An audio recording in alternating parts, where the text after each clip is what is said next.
The Cheltenham Festival is nearly upon us, and the final stop on my journey for the Before the Roar series is at one of the most famous training yards in the world. For over 50 years, the Mullins name has been synonymous with Irish horse racing. I've come to their home in the southeast of Ireland to meet Patrick, who grew up walking the gallops behind his father Willie and grandfather Paddy, and is now staking his own claim to the family name. So, Patrick, take me back. What's one of your earliest memories of being here as a child and coming in and riding out? Myself and Emmett, my cousin, used to have two little 12-2 ponies, and we used to race around the gallop while everyone else was waiting for Willie. Yeah. Which was good lessons because they were cheeky little buggers, and every now and then they'd run off the gallop and put their head down, pick grass, and we'd get fired into the dirt. So at that age, it was just get back up and race again, yeah. We used to think we were going very fast, but I'm not sure we were. Yeah. Felt like you were. There were always pony racing. Of course, then it was hard to get the ponies to try and show them after that, because, like all kids, they all just wanted to race. Did you always want him to become a jockey, or was that? No, I didn't know what he wanted to do. I thought he was hugely into soccer. Until I was maybe 12, I was hoping I'd be playing for Manchester United. But then once I started riding, that was all I wanted to do. He got on with his homework well enough. Never particularly into the ponies for jumping or sort of serious competition. Definitely didn't like dressage, like all self-respecting Irish kids. It was really all about the racing, I think. That's what really lit his fire, the speed and the racing. He showed huge promise from very early on. He loved every bit of it, and don't think we'd ever one day have trouble with him. Really? Yeah, he was just fantastic kid to have around. He's a very dedicated guy. He goes down to the minor details.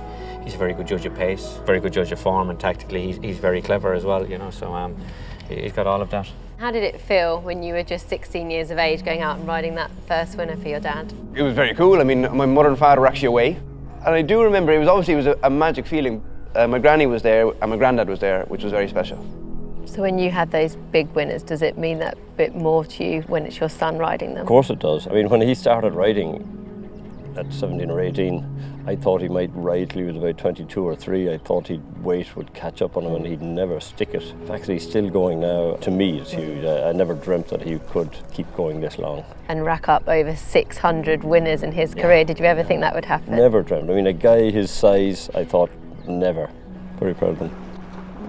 There's a lot of pressure being on board a Willie Mullins horse, so there's a lot of people that are willing you on. You feel like you've got the support of the crowd, I suppose. Once you walk out into the parade ring, everything else kind of goes. I don't know, is it because it's your routine or it's a habit, but while there is more expectation on a favourite, the payoff of winning on a favourite is far superior, I think. Yeah, sure. You know, the wins in Cheltenham were very special. Winning on Back and Focus the National Hunt Chase, you know, like Willie had won both of those races as a rider, so it was nice to emulate him in that sense. What's your working relationship like with your dad? Yeah, can be good and has its good days and its bad days. There are days I feel I might possibly strangle him, but that I think that might be normal. Yeah, normal enough. Working relationship with your father. Yeah. You know, the chases in Cheltenham would be special. Willie won 2 and Patrick now has 2, so there's a bit of a competition there, I think. Bragging rights, yeah. Bragging rights, yeah. What about trying to go for a 3rd victory in the race and breaking your dad's record? Yeah, I'd like to do that. I think no one's won it 3 times. I think Derek's won it twice as well, so I'd love to get my leg over carefully selected. He looks made for the race. He's an old-fashioned type of horse. Looks like a hunter, big dinosaur head in him, but he's quicker than he looks. And would you like to see Patrick beat his father's record? Absolutely. Absolutely.